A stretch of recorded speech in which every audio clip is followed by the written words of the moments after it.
ಬಂದ್ರಾ? ಹೋಗಿದ್ ಕೆಲ್ಸ ಏನಾಯ್ತ್ರಿ? ಯಾವ ವಿಷಯ ಪರಿ? ಅಯ್ಯೋ, ನಿಮ್ ಏಜೆನ್ಸಿ ಅವ್ರ ಹತ್ರ ದುಡ್ಡು ಕೇಳ್ತೀನಿ ಅಂತ ಹೇಳಿದ್ರಲ್ಲ, ಆ ವಿಷಯ. ಇಲ್ಲ ಪರಿ, ದುಡ್ಡು ಕೊಡಲ್ಲ ಅಂದ್ಬಿಟ್ರು. ಹೌದಾ?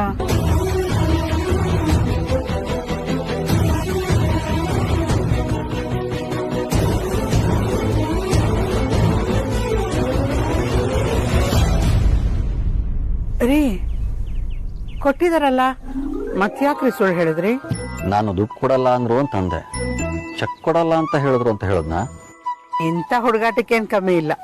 ಬೇಜಾರು ಮಾಡ್ಕೋಬೇಡ ಪರಿ, ತಮಾಷೆ ಮಾಡಿದೆ. ರೀ, ಮೊದ್ಲು ಇದನ್ನ ಸುಹಾಸಿನಿಯವರು ಕೊಡ್ಬೇಕು. ಇಲ್ಲಾಂದ್ರೆ ಇವ್ರ ಕೈಲಿಂದ ಏನೂ ಆಗಲ್ಲ. ಇವ್ರ ಯೋಗ್ಯತೆನೆ ಇಷ್ಟು ಅಂತ ಆಡ್ಕೋತಾರೆ.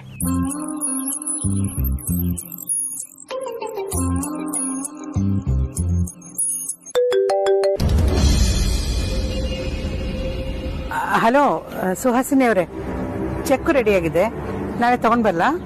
ಚೆಕ್ ತಗೊಂಡ್ ನಾನೇನ್ ಮಾಡ್ಲಿ? ಮತ್ತಿನ್ನೇನ್ ಮಾಡ್ಬೇಕು? ಅದನ್ನ ಕ್ಯಾಶ್ ಮಾಡ್ಸೋದಕ್ಕೆ ನಾನ್ ಬ್ಯಾಂಕ್ಗೆ ಹೋಗ್ಲಾ? ಕ್ಯಾಶ್ ಮಾಡಿಸಿ ಕಾಲ್ ಮಾಡಿ ತಗೊಳ್ತೀನಿ. ಸರಿ ಸುಹಾಸಿನಿ ಅವರೇ, ಆಗ್ಬೋದು.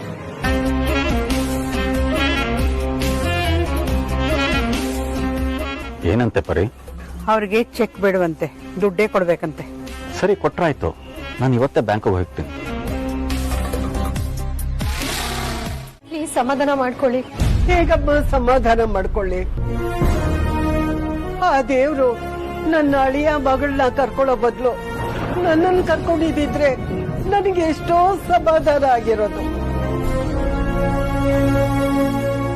ಅವ್ರ ಒಳ್ಳೆತನ ನೋಡಿ ಆ ದೇವ್ರು ಅವ್ರನ್ನ ಇಷ್ಟು ಬೇಗ ಕರ್ಕೊಂಡ ಅನ್ಸುತ್ತೆ. ಏನ್ ಮಾಡು, ಎಲ್ಲ ನನ್ನ ಹಣೆ ಬರಹ. ಅಮ್ಮ, ನಾನು ಈ ವಿಷಯದ ಬಗ್ಗೆ ನಿನ್ನ ಹತ್ರ ಮಾತಾಡ್ದೆ ಅಂತ ನಿನ್ನ ಗಂಡನ ಹತ್ರ ಮಾತ್ರ ಹೇಳ್ಬೇಡಮ್ಮ. ಪಾಪ ಅವನು ಬೇಜಾರು ಮಾಡ್ಕೊಳ್ತಾನೆ. ಈ ಮನೇಲಿ ಅವ್ರ ಅಪ್ಪ ಅಮ್ಮನ ಬಗ್ಗೆ ಯಾರು ಮಾತಾಡೋದು ಅವ್ರಿಗೆ ಇಷ್ಟ ಇಲ್ಲಮ್ಮ. ಇಲ್ಲ ಅಜ್ಜಿ, ಹೇಳಲ್ಲ. ಆದ್ರೆ ನೀವು ಪ್ಲೀಸ್ ಸಮಾಧಾನ ಮಾಡ್ಕೊಳ್ಳಿ ಅಜ್ಜಿ.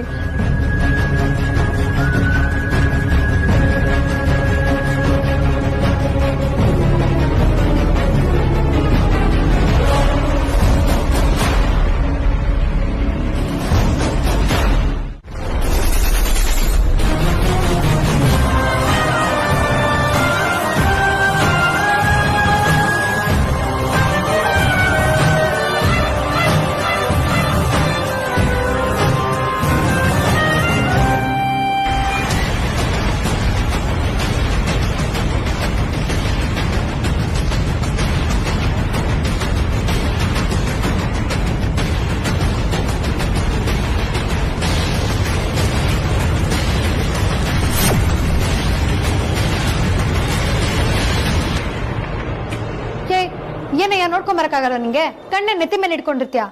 ಏಯ್, ಆ ಪ್ರಶ್ನೆ ನಾನ್ ಕೇಳ್ಬೇಕು. ಅದ್ ಸರಿ, ಇಷ್ಟೊಂದು ಅರ್ಜೆಂಟ್ ಆಗಿ ಎಲ್ಲಿ ಹೋಗ್ತಿದ್ಯಾ? ಹೌದು, ನನ್ ಕತೆ ಹಂಗಿರ್ಲಿ. ನೀನೇ ವಾಪಸ್ ಬಂದೆ? ಯಾಕೆ ಬರ್ಬಾರ್ದಾ? ಅಲ್ಲಯ್ಯ, ಸ್ಟಾಫ್ ಲೇಟ್ ಆಗಿ ಬಂದ್ರೆ ಟೈಮ್ ಸೆನ್ಸು ಡಿಸಿಪ್ಲಿನ್ ಅಂತೆಲ್ಲ ಹೇಳ್ತೀಯ. ಈಗ ನೀನ್ ಮಾಡ್ತಿರೋದೇನೋ? ಯಾಕೆ ನಿಂಗೆ ಹೇಳೋರ್ ಕೇಳೋರು ಯಾರು ಇಲ್ಲ ಅಂತನಾ? ಬೇರೆಯವರಿಗೆ ಶ್ರದ್ಧೆ ಭಕ್ತಿ ಅಂತ ಹೇಳೋದಲ್ಲ, ಆ ಶ್ರದ್ಧೆ ಭಕ್ತಿ ಭಯ ನಿನಗೂ ಇರ್ಬೇಕು. ಮೊದಲಿನ ಜಾಗ ಖಾಲಿ ಮಾಡು. ಆಫೀಸಲ್ಲಿ ಬೇಕಾದಷ್ಟು ಕೆಲಸ ಇರತ್ತೆ. ಹೋಗೋಗು. ಸೈಕೋ, ಒಂದ್ ಇಂಪಾರ್ಟೆಂಟ್ ಫೈಲ್ ಬಿಟ್ಟು ಹೋಗಿದೆ, ತಗೊಂಡು ಹೋಗೋಣ ಅಂತ ಬಂದೆ.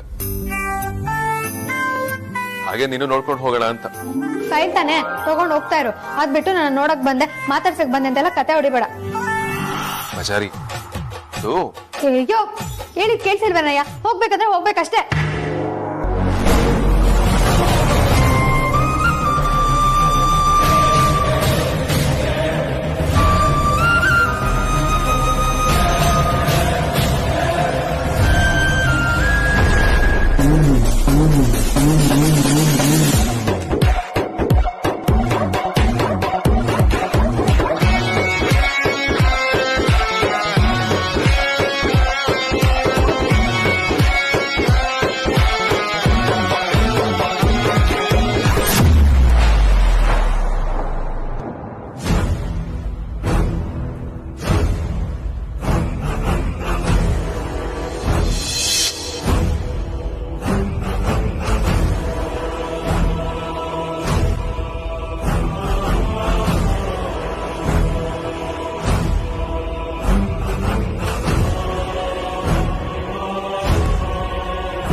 ಬೇಕಾಗಿರೋದು ಫೈಲ್ ತಾನೆ ರೂಮಲ್ಲಿದೆ, ತಗೋ ಹೋಗು ಅಮೂಲ್, ಹೋಗು ಹೋಗು.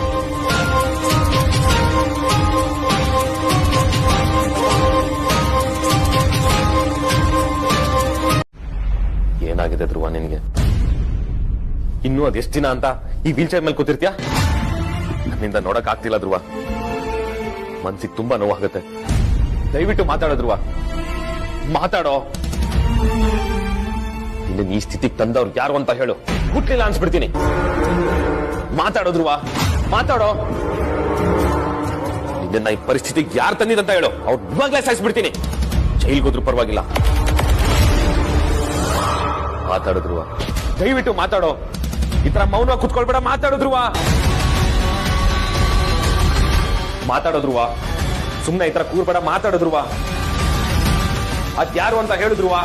ಧ್ರುವ, ಬಾಬಾ ಯಾಕೆ ಹೀಗಾಡ್ತಿದ್ದೀರ? ಏನಾಯ್ತು ನಿಮ್ಗೆ? ನನ್ನ ನೋವು ನಿಂಗೆ ಅರ್ಥ ಆಗಲ್ಲ ನೋಡಿ. ನಾನು ದಯವಿಟ್ಟು ನನ್ನ ಪರಗ್ ನನ್ ಬಿಟ್ಬಿಡು ಧ್ರುವ. ಅದ್ಯಾರು ಅಂತ ಹೇಳೋ, ಅವ್ರನ್ನ ಹುಟ್ಲಿಲ್ಲ ಅನ್ಸ್ಬಿಡ್ತೀನಿ. ನಾನು ಜೈಲ್ಗೋದ್ರು ಪರವಾಗಿಲ್ಲ, ಅವ್ರನ್ನ ಸಾಯಿಸ್ಬಿಡ್ತೀನಿ. ಮಾತಾಡೋ ಧ್ರುವ, ಮಾತಾಡೋ. ಮಾತಾಡೋ ಧ್ರುವ ನೀನು. ಬಾಬಾ ಬಾಬಾ ಪ್ಲೀಸ್, ರಾಜಣ್ಣ ಮಾತಾಡಲ್ಲ ಅಂತ ಗೊತ್ತಿದ್ರು ಯಾಕೆ ಸುಮ್ಮನೆ ಟಾರ್ಚರ್ ಮಾಡ್ತಿದ್ದೀರಾ ಅವ್ರಿಗೆ? ಅವ್ರನ್ನ ಅವ್ರ ಪಾಡಿಗಿರೋದಕ್ಕೆ ಬಿಟ್ಬಿಡಿ ಬಾಬಾ.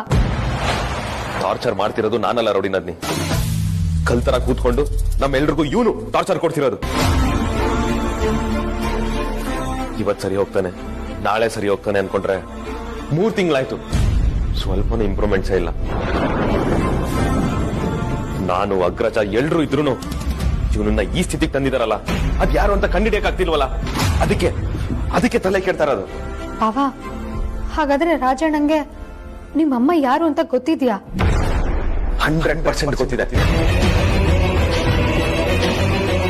ಅವ್ರು ಯಾರು ಅನ್ನೋದನ್ನ ಇವನು ಚೆನ್ನಾಗಿ ನೋಡಿದಾನೆ. ಆದ್ರೆ ನಮಗ್ ಗೊತ್ತಾಗ್ತಾ ಇಲ್ಲ ಅಷ್ಟೇ. ಕೈಗೆ ಬಂದಿರೋ ತುತ್ತು ಬಾಯಿಗೆ ಬರ್ತಾ ಇಲ್ಲ. ಸಮಾಧಾನ ಮಾಡ್ಕೊಳ್ಳಿ ಬಾಬಾ. ರಾಜಣ್ಣ ಹುಷಾರಾಗೋವರೆಗೂ ನಾವೇನು ಮಾಡೋದಕ್ಕಾಗಲ್ಲ. ಅಷ್ಟಕ್ಕೂ ನಾವೇನ್ ಸುಮ್ನೆ ಕೂತಿಲ್ವಲ್ಲ. ರಾಜಣ್ಣನ ಈ ಸ್ಥಿತಿಗೆ ತಂದೋರ್ನ ನಾವು ಹುಡುಕ್ತಾನೆ ಇದೀವಲ್ಲ. ರೌಡಿ ನದ್ನಿ, ನನ್ಗೊಂದು ಅನುಮಾನ ಬರ್ತಿದೆ. ಆಕ್ಸಿಡೆಂಟ್ ಆಗಿದ್ದ ದಿನ ಪ್ರಜ್ವಲ್ ತಂದಿದ್ದ ಟೇಪ್ನ ಧ್ರುವ ಪ್ಲೇ ಮಾಡಿ ನೋಡಿದಾನೆ. ಧ್ರುವ ನಮ್ಗೆ ಈ ವಿಷಯನ ತಿಳ್ಸೋಕ್ ಬರ್ಬೇಕಾದ್ರೆ ಧ್ರುವನ್ ಮೇಲೆ ಈ ಅಟೆಂಪ್ಟ್ ಮಾಡಿದ್ದಾರೆ. ಮೋಸ್ಟ್ಲಿ ಅವ್ರಿಗೆ ನಮ್ ಹೆತ್ತ ಯಾರು ಅಂತ ತಿಳ್ಕೊಳ್ಳೋದು ಇಷ್ಟ ಇಲ್ಲ ಅನ್ಸುತ್ತೆ. ಅದಕ್ಕೆ ಇವನ್ ಮೇಲೆ ಅಟೆಂಪ್ಟ್ ಮಾಡಿದ್ದಾರೆ.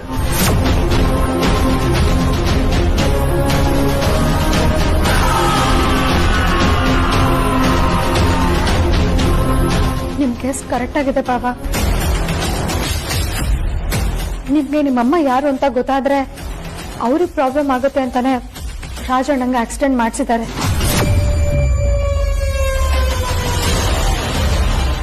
ನಿಮ್ಗೆ ಒಳ್ಳೆ ಸೆನ್ಸ್ ಆಫ್ ಹ್ಯೂಮರ್ ಇದೆ. ಅಯ್ಯೋ, ನಾನು ತಮಾಷೆ ಮಾಡ್ತಿಲ್ಲ, ನಿಜಾನೇ ಹೇಳ್ತಿರೋದು. ಹಾಗಿದ್ರೆ ಒಂದ್ ಮಾತು ಹೇಳ್ತೀನಿ ಕೇಳಿ. ನಿಮ್ಗಿಂತ ಒಳ್ಳೆ ಹುಡುಗಿ ನಿಮ್ ಫ್ಯಾಮಿಲಿಗಿಂತ ಒಳ್ಳೆ ಫ್ಯಾಮಿಲಿ ಸಂಬಂಧ ಸಿಗೋಕೆ ಸಾಧ್ಯನೇ ಇಲ್ಲ. ನಾನ್ ನಿಮ್ಮನ್ನ ಮದುವೆಗೆ ಅದೃಷ್ಟ ಮಾಡಿದ್ದೀನಿ. ನೋಡಿ, ನಿಮ್ಗೆ ನನ್ನ ಪರಿಚಯ ಅಷ್ಟಾಗಿಲ್ಲ. ಒಂದೆರಡು ಭೇಟಿಲೇನೆ ನಾನು ಏನು ಅಂತ ನೀವು ಜಡ್ಜ್ ಮಾಡಕ್ ಆಗಲ್ಲ ಅಲ್ವಾ? ಅನ್ನ ಬೆಂದಿದೆ ಅಂತ ನೋಡೋಕೆ ಒಂದಗಳು ಸಾಕಲ್ವಾ? ಅಯ್ಯೋ, ಅದ್ನೇ ಎಲ್ಲದಕ್ಕೂ ಅಪ್ಲೈ ಮಾಡಕ್ ಆಗಲ್ಲ ಅಲ್ವಾ? ನನ್ನ ಹಿಸ್ಟ್ರಿ, ನನ್ನ ಜೀವನದ ಬಗ್ಗೆ ನಿಮ್ಗೇನು ಗೊತ್ತಿಲ್ಲ. ಗೊತ್ತಿಲ್ಲ ಅಂದ್ರೆ ತಿಳ್ಕೊತೀನಿ. ನನ್ನ ಲೈಫಲ್ಲಿ ಆಲ್ರೆಡಿ ಒಬ್ಬ ಹುಡುಗ ಇದ್ದ ಅಂತ ಹೇಳ್ಬಿಡ್ಲಾ? ಆದ್ರೆ ಇತಿಹಾಸನ ತಿದ್ದೋಕ್ಕಾಗಲ್ಲ ಅಲ್ವಾ? ಆಗಿರೋದನ್ನ ಜಾಸ್ತಿ ನೆನ್ಪು ಮಾಡ್ಕೋಬಾರ್ದು ಅಂತ ನಮ್ಮಪ್ಪ ಯಾವಾಗ್ಲೂ ಹೇಳ್ತಾರೆ. ಯಾಕಂದ್ರೆ ನೀವು ಮಾಡ್ತಿರೋದು ನೋಬೆಲ್ ಕಾಸ್. ಬಟ್ ಆದ್ರೂ ಎವ್ರಿ ಮಂತ್ 25 lakh rupees ಖರ್ಚಾಗ್ತದೆ. 25 lakh rupees ಚಿಕ್ಕ ಅಮೌಂಟ್ ಅಲ್ಲ. ನಾನು ಖಂಡಿತವಾಗ್ಲೂ ಅದನ್ನ ಕ್ರಿಯೇಟ್ ಮಾಡಿಸ್ತೇನೆ. But every month 25 lakhs expenditure ಬರ್ತಾನೆ ಇದೆ. ಯಾವ್ದು ಖರ್ಚಾಗ್ತಿದೆ ಅಂತ ತಿಳ್ಕೊಳ್ಬೋದಾ?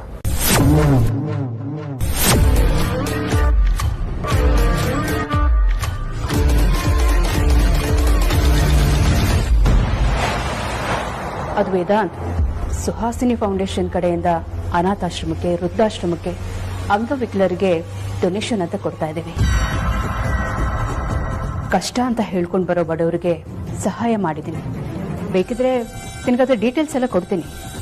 ಅಮ್ಮ ಡೀಟೇಲ್ಸ್ ಕೊಡಿ ಅಂತ ನಾನು ಖಂಡಿತವಾಗ್ಲೂ ನಿಮ್ಮನ್ನು ಕೇಳ್ತೀನಿ. ಸುಮ್ಮನೆ ಕ್ಯೂರಿಯಾಸಿಟಿ ಕೇಳಿದೆ ಅಷ್ಟೇ. ಅದು ನಿನಗೆ ತೋರಿಸ್ಬೇಕಲ್ಲ ವೇದಾಂತ್. ತೋರಿಸೋ ಅವಶ್ಯಕತೆ ಖಂಡಿತವಾಗ್ಲೂ ಇಲ್ಲಮ್ಮ. ಒಂದು ಒಳ್ಳೆ ಕೆಲಸ ಮಾಡುವಾಗ ನನ್ನ ಸಪೋರ್ಟ್ ಅದಕ್ಕೆ ಖಂಡಿತವಾಗ್ಲೂ ಇದ್ದೇ ಇರುತ್ತೆ. ಗವರ್ಮೆಂಟ್ ರೂಲ್ಸ್ ಚೇಂಜ್ ಆಗ್ತಿದೆ ಅಂತ ನಮ್ಮ ಆಡಿಟರ್ ಏನೋ ಮಾತಾಡ್ತೀವಿ. ಅಂದ್ರೆ ಈ ಸೋಷಿಯಲ್ ಸರ್ವಿಸ್ ಮಾಡೋ ಸಂಸ್ಥೆಗಳು ತಮ್ಮ ಅಕೌಂಟ್ಸ್ ನ ಕ್ಲೀನ್ ಆಗಿ ಇಟ್ಕೊಂಡು ಗವರ್ಮೆಂಟ್ ತೋರಿಸಿ ರಿಜಿಸ್ಟ್ರೇಷನ್ ಮಾಡಿಸ್ಕೊಳ್ಬೇಕಂತೆ.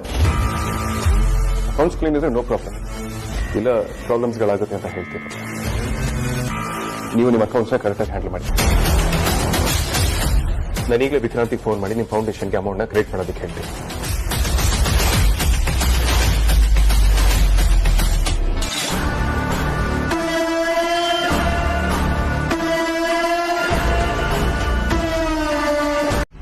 ನಾನೀಗಲೇ ವಿಕ್ರಾಂತಿಗೆ ಫೋನ್ ಮಾಡಿ ನಿಮ್ಮ ಫೌಂಡೇಶನ್ಗೆ ಅಮೌಂಟ್ ನ ಕ್ರಿಯೇಟ್ ಮಾಡೋದಕ್ಕೆ ಹೇಳ್ತೀನಿ.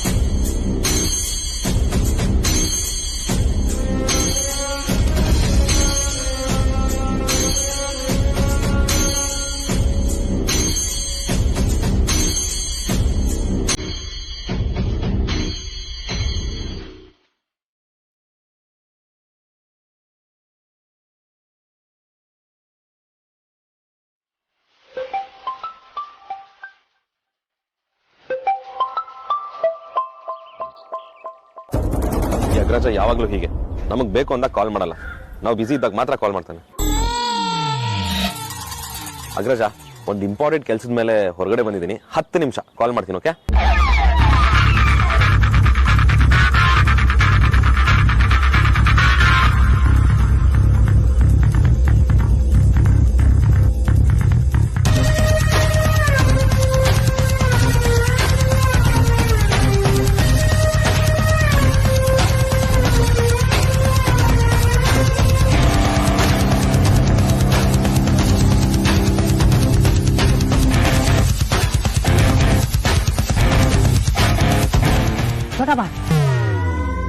ಏನಾದ್ರೂ ವಾಸನೆ ಬರ್ತಿದ್ಯಾ?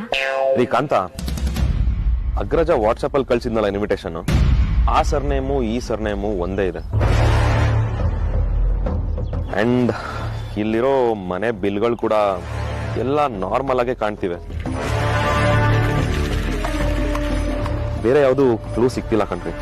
ಹಾಗಾದ್ರೆ ಅವನು ಒಳ್ಳೆಯವನು ಅಂತ ಹೇಳ್ತೀರಾ ಚೋಟಾ ಬಾಸ್? ನನಗೂ ಹಾಗೆ ಅನಿಸ್ತಿದೆ. ಅವನ ಆಪೋಸಿಟ್ ಆಗಿ ಯಾವ ಪ್ರೂಫ್ ಸಿಕ್ತಿಲ್ಲ. ಅವನ್ಗೆ ಗರ್ಲ್ ಫ್ರೆಂಡ್ ಇದ್ರೆ ಅಟ್ಲೀಸ್ಟ್ ಅವಳ ಫೋಟೋನಾದ್ರೂ ಸಿಗುತ್ತೆ ಅಂತ ಬಂದೆ, ಆದ್ರೆ ನನ್ ಗೆಸ್ ಎಲ್ಲ ಉಲ್ಟಾಗೋಯ್ತು. ರೀ, ಯಾರಾದ್ರೂ ಗರ್ಲ್ ಫ್ರೆಂಡ್ ಫೋಟೋನ ಮನೇಲಿ ದೊಡ್ಡದಾಗಿ ಫ್ರೇಮ್ ಹಾಕ್ಸ್ಕೊಂಡು ಇಟ್ಕೊಳ್ತಾರೇನ್ರಿ? ತಲೆ ಇಲ್ವಾ? ಹಾಕ್ಸ್ಬಾರ್ದು ಅಂತ ಏನಿಲ್ವಲ್ಲ ಚೋಟಾ ಬಾಸ್. ನಾನು ನನ್ ಮೀನು ಫೋಟೋನ ದೊಡ್ಡದಾಗಿ ಫ್ರೇಮ್ ಹಾಕ್ಸಿ ಗೋಡೆ ಮೇಲೆ ನೇತಾಕಿದ್ದೀನಿ. ಇನ್ನೂ ಅದೇನೇನ್ ಹಾಕ್ಸ್ಕೊಂಡಿದಿರೋ? ರೀ, ಅವನ್ ಮನೇಲಿ pen drive, laptop, memory card ಆತರ ಏನು ಸಿಗ್ಲಿಲ್ವೇನ್ರಿ? Pen drive, memory card, laptop ಅಲ್ಲೆಲ್ಲ ಏನ್ ಇಟ್ಟಿರ್ತಾರೆ ಚೋಟಾ ಬಾಸ್? ಎಲ್ರು ಅವ್ರ ಪರ್ಸನಲ್ ವಿಷಯಗಳನ್ನ, ಫೋಟೋಸ್ನ ಇಂಥ ಡಿವೈಸ್ಗಳಲ್ಲೇ ಸ್ಟೋರ್ ಮಾಡಿಡೋದು. ನಾನ್ ಆತರ ಎಲ್ಲೂ ನೋಡ್ದಂಗಿಲ್ಲ, ನೀವೇನಾದ್ರೂ ನೋಡ್ದ ಅಂತ ಕೇಳ್ದೆ ಅಷ್ಟೇ. ಎಲ್ಲ ಅದ್ರಲ್ಲೇ ಇರುತ್ತೆ ಅಂದ್ಮೇಲೆ ಅದನ್ನ ಯಾರಾದ್ರೂ ಕೈಗೆ ಸಿಗಂಗ್ ಇಟ್ಟಿರ್ತಾರ ಚೋಟಾ ಬಾಸ್?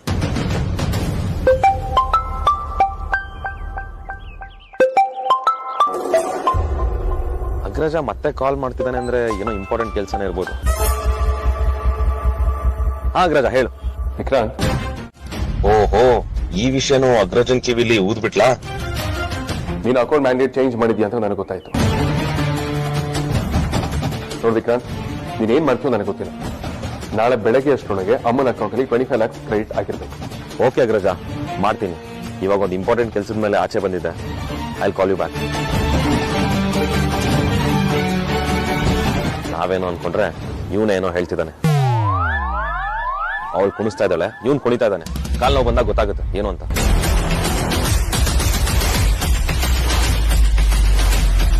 ಅಮ್ಮ, ನೀನೇನೋ ತಲೆ ಕೆಡ್ಸ್ಕೊಂಡ್ರಿ. ನಾ ವಿಕ್ರಾಂತ್ ಹತ್ರ ಮಾತಾಡಿ ನಾಳೆನೇ ಸುಹಾಸಿನಿ ಫೌಂಡೇಶನ್ಗೆ ಅಮೌಂಟ್ ಕ್ರೆಡಿಟ್ ಆಗಿದೆ. ಥ್ಯಾಂಕ್ಸ್ ವೇದಾಂತ್. ಅಮ್ಮ, ತುಂಬಾ ಎಮರ್ಜೆನ್ಸಿ ಏನಾದ್ರೂ ಇದ್ರೆ ಹೇಳಿ, ನಾನು ಈಗಲೇ 10 lakh RTGS ಮಾಡ್ತೀನಿ. ಲಿಖಿತ ಅಮೌಂಟ್ ನ ನಾಳೆ ವಿಕ್ರಾಂತ್ ನಿಮಗೆ ಕ್ರೆಡಿಟ್ ಮಾಡ್ಕೊಡ್ತಾನೆ. ಹಾಗೇನಿಲ್ಲ ವೇದಾಂತ್, ಎಲ್ಲ ಒಟ್ಟಿಗೆ ನಾಳೆನೇ ತಗೋತೀನಿ. ಸರಿಮ್ಮ, ನಿಮ್ಮ ಇಷ್ಟ.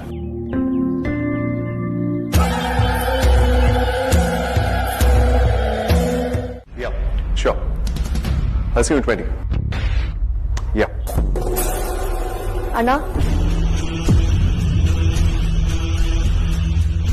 ಯಾಕದೆಯಾ? ಹುಷಾರಿಲ್ವಾ? ತುಂಬ ಡಲ್ಲ ಕಾಣ್ತಿದ್ಯಾ?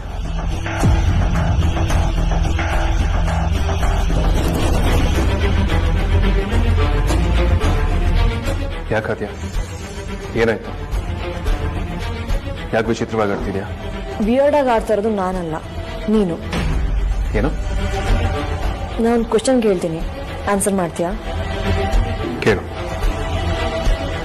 ಸುಹಾಸಿನಿ ಅಮ್ಮ ಅಲ್ಲದೆ ನಮಗ್ ಬೇರೆ ಯಾರಾದ್ರೂ ಅಮ್ಮ ಇದ್ದಾರಾ? ಅವ್ರ ಬಗ್ಗೆ ನಿಂಗೆ ಗೊತ್ತಿದ್ಯಾ?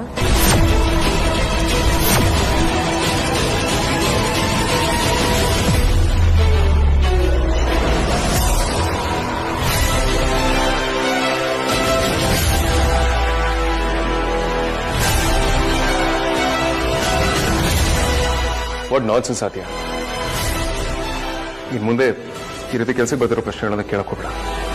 ಮಾತ್ ಮರ್ಸಕ್ ನೋಡ್ಬೇಡ, ಮೊದಲು ನನ್ನ ಪ್ರಶ್ನೆಗೆ ಉತ್ತರ ಕೊಡು.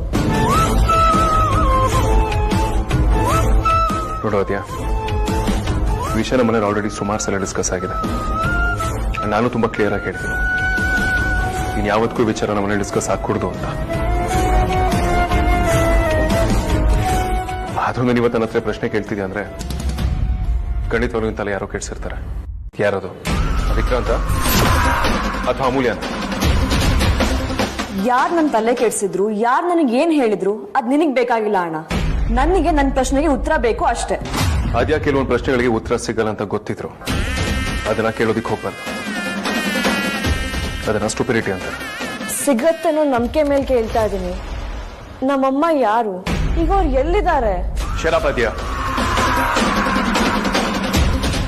ನಾನು ಈ ಪ್ರಶ್ನೆಗೆ ಆಲ್ರೆಡಿ 100 ಸಲ ಉತ್ತರ ಕೊಟ್ಟಿದ್ದೀನಿ. ನನ್ನ ಉತ್ತರ ಈಗಲೂ ಅದೇ. ಸುಹಾಸಿನಿ ಅಮ್ಮನೆ ನನ್ನ ನಿಜವಾದಮ್ಮ. ನಮ್ಮೆಲ್ಲರನ್ನೂ ಅವರೇ ಹೆತ್ತಿತ್ತು, ಅವ್ರ ಮಡ್ಲಲ್ಲೇ ನಾವು ಬೆಳೆದಿತ್ತು. ತಿಳ್ಕೊ. ನಿಜ ಏನು ಅಂತ ಪ್ಲೀಸ್ ಹೇಳೋಣ. ವೈದೇಹಿ ಅಂದ್ರೆ ಯಾರು? ನಿನ್ನೆ ಕೇಳ್ತಾ ಇರೋದು, ಇದು ನಿಜಾನಾ? ಹೌದು, ನಿಜಾನೇ. ವೈದೇಹಿನೇ ನಮ್ಮಮ್ಮ.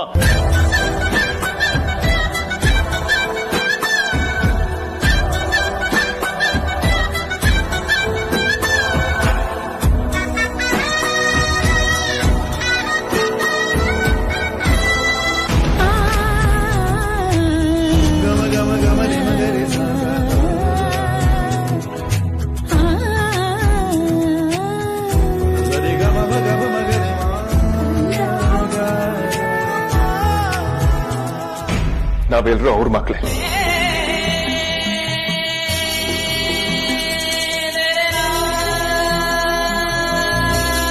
ನಾನು ಅವ್ರ ಮುಖನ ನೋಡಿದ್ದೀನಿ. ಅವ್ರು ಸಾಯೋದನ್ನು ನೋಡಿದ್ದೀನಿ.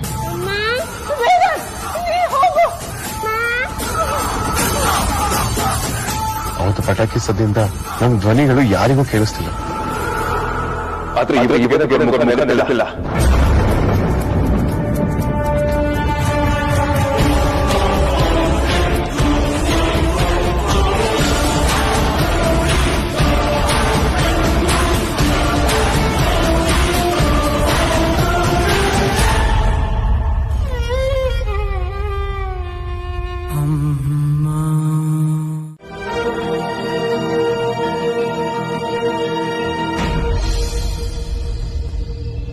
ಅಮ್ಮ ನಮಸ್ಕಾರ.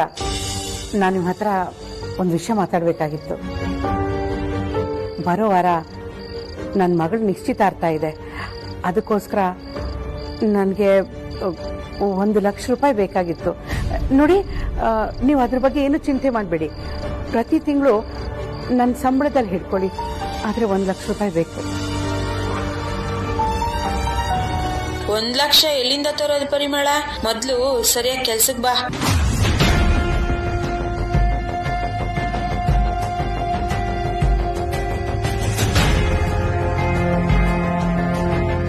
ಅಮ್ಮ, ನನಗೆ ಅರ್ಜೆಂಟಾಗಿ 1,00,000 ರೂಪಾಯಿ ಬೇಕಾಗಿತ್ತು. ಬಡ್ಡಿಗಾದ್ರೂ ನಡೆಯುತ್ತೆ. ನೋಡು, ಸರಿಯಾಗಿ ಕೆಲಸ ಮಾಡೋದಿದ್ರೆ ಮಾಡು, ಇಲ್ಲ ಅಂದ್ರೆ ನಾಳೆಯಿಂದ ಕೆಲ್ಸಕ್ಕೆ ಬರ್ಬೇಡ.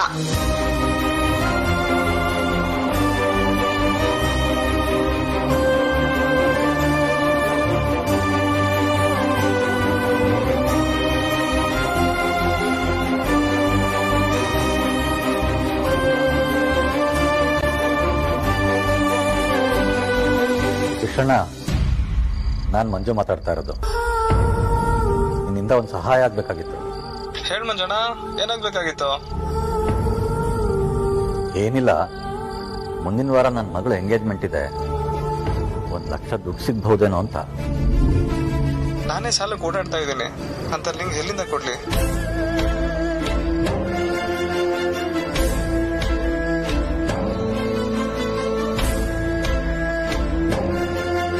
ನನ್ನ ಮಗಳು ಮದುವೆ ಫಿಕ್ಸ್ ಆಗಿರೋ ವಿಷಯ ನಿನಗೆ ಗೊತ್ತೇ ಇದೆ.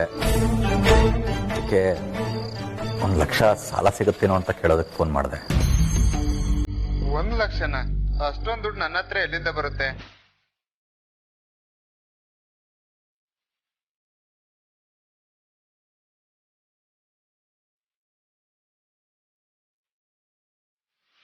ನೋಡಿ ನಲ್ಲಿ, ನಾನು ಈ ವಿಷಯ ತೆಗೆದ್ಬೇಡ ಅಂತ ಹೇಳಿಲ್ವಾ?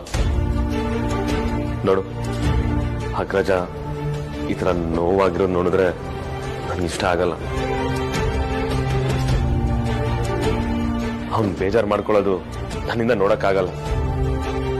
ಈ ವಿಷಯ ಬಂದಾಗೆಲ್ಲ ಯಾಕೆ ಈ ತರ ಆಗ್ತಿದೆ ಗೊತ್ತಾ? ನಾವು ಸುಹಾಸಿನಿ ಅಮ್ಮ ನಮಗೋಸ್ಕರ ಪಟ್ಟಿರೋ ಕಷ್ಟ, ಮಾಡಿರೋ ತ್ಯಾಗ ಎಲ್ಲವನ್ನು ಮರೆತು ಇಲ್ದೇ ಇರೋ ಅಮ್ಮನ ಹುಡ್ಕೋದಕ್ಕೆ ಇಂಪಾರ್ಟೆನ್ಸ್ ಜಾಸ್ತಿ ಕೊಡ್ತಿದ್ದೀವಿ. ಕಣ್ಣು ಮುಂದೆ ಇರೋ ತಾಯಿನ ಬಿಟ್ಟು ಭೂಮಿ ಮೇಲೆ ಇಲ್ದೇ ಇರೋ ತಾಯಿನ ಹುಡುಕ್ತಿದ್ದೀರಲ್ಲ, ಅದಕ್ಕೆ ಹೀಗಾಗ್ತಿರೋದು. ಒಂದೊತ್ತು ನೆನ್ಪಿಟ್ಕೊಳ್ಳಿ, ನಾವ್ ಈ ರೀತಿ ಮಾಡೋದ್ರಿಂದ ನಮ್ಗಡ್ ರಿಲೇಶನ್ಶಿಪ್ ಹಾಳಾಗುತ್ತೆ.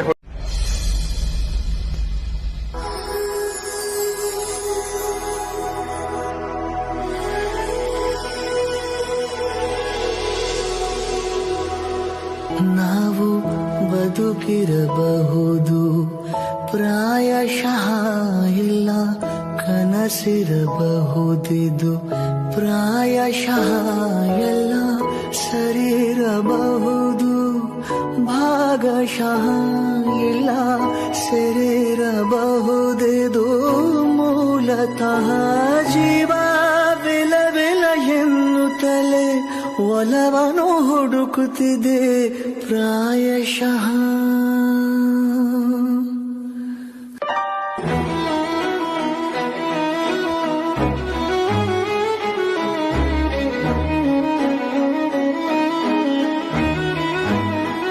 ಯಾಕೆಲ್ರು ಈ ತರ ಸೈಲೆಂಟ್ ಆಗಿ ಕೂತಿದ್ದೀರಾ?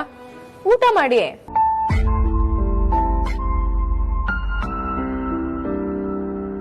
ಎಲ್ರದು ಊಟ ಆಗಿ ಅರ್ಧ ಗಂಟೆ ಆಗಿದೆ. ನೀವೆಲ್ರೂ ಹೀಗೆ ಕೂತಿದ್ರೆ ತಟ್ಟೆಲಿರೋ ಊಟ ಒಣಗೋಗುತ್ತಷ್ಟೇ. ಬೇಗ ಬೇಗ ತಿನ್ನಿ.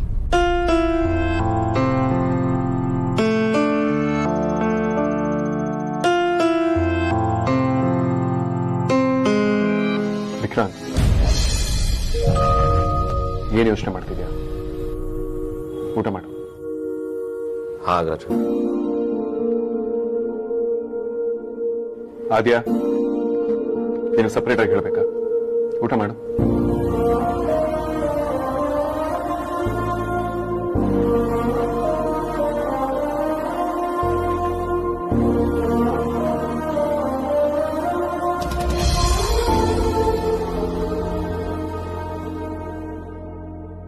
ಯಾಕೆಲ್ಲರೂ ಹೀಗಾಡ್ತಿದ್ದೀರಾ?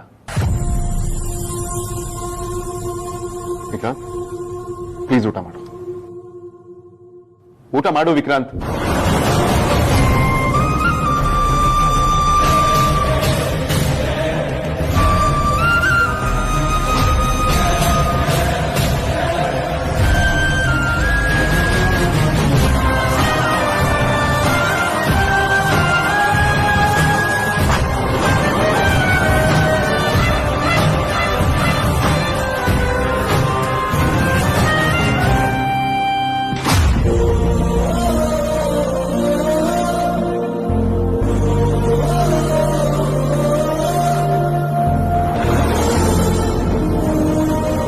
ಸರಿ ಅಗ್ರಜ, ನಂಗೆ ನಾಳೆ ಮೀಟಿಂಗ್ ಇದೆ. Good night.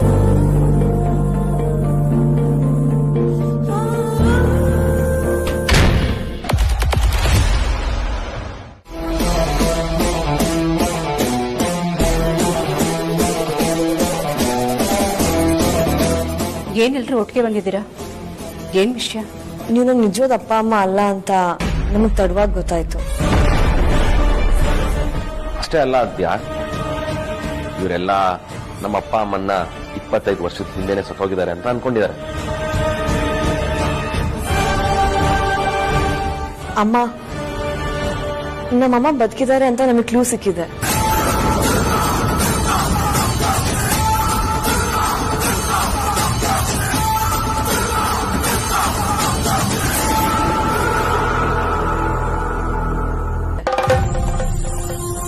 ಈಗಲ್ಲ, ಮುಂಚೆನೆ ಕ್ಲೂ ಸಿಕ್ಕಿತ್ತು. ಆದ್ರೆ ಅಗ್ರಜ ಪರ್ಮಿಷನ್ ಕೊಟ್ಟಿರ್ಲಿಲ್ಲ.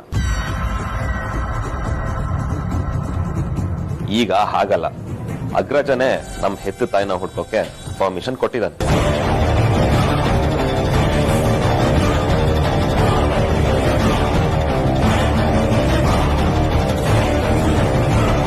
ವೇದಾಂತ್, ಇವರೆಲ್ಲ ಏನ್ ಮಾತಾಡ್ತಿದ್ದಾರೆ? ಅಕ್ಕ ಬಾವ ಸತ್ತಿದ್ದನ್ನ ನಾನ್ ನೋಡಿದ್ದೀನಿ, ನೀನು ನೋಡಿದ್ಯಾ? ಹಾಗಿದ್ಮೇಲೂ ಇಷ್ಟು ಖಡಾಖಂಡಿತವಾಗಿ ಹೇಗ್ ಹೇಳ್ತಿದ್ದಾರೆ? ಅವರಿಬ್ರು ಬದುಕಿರೋದಕ್ಕೆ ಹೇಗ್ ಸಾಧ್ಯ?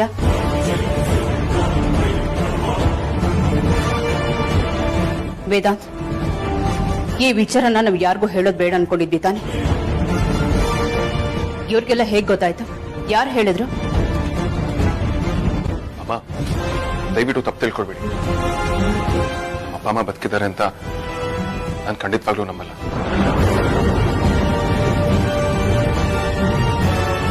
ನಾನು ಹೇಳಿದೆ ಅವ್ರು ನನ್ನ ಕಣ್ಮುಂದೆನೆ ತೀರೋಗಿದ್ದಾರೆ ಅಂತ. ಆದ್ರೂ ಇವ್ರು ಯಾರು ನಂಬೋದಕ್ಕೆ ರೆಡಿನೇ ಇಲ್ಲ.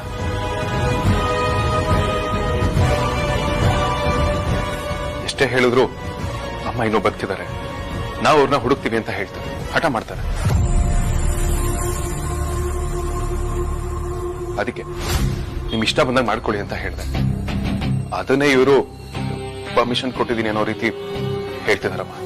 ಎಲ್ದಿರೋ ಅಮ್ಮನ್ನ ಎಲ್ಲಿ ಅಂತ ಹುಡುಕ್ತಾರೆ?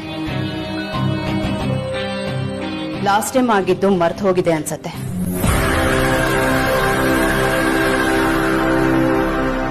ವೇದ, ನಿನಗೂ ನೆನಪಿಲ್ವಾ? ಇಲ್ಲ,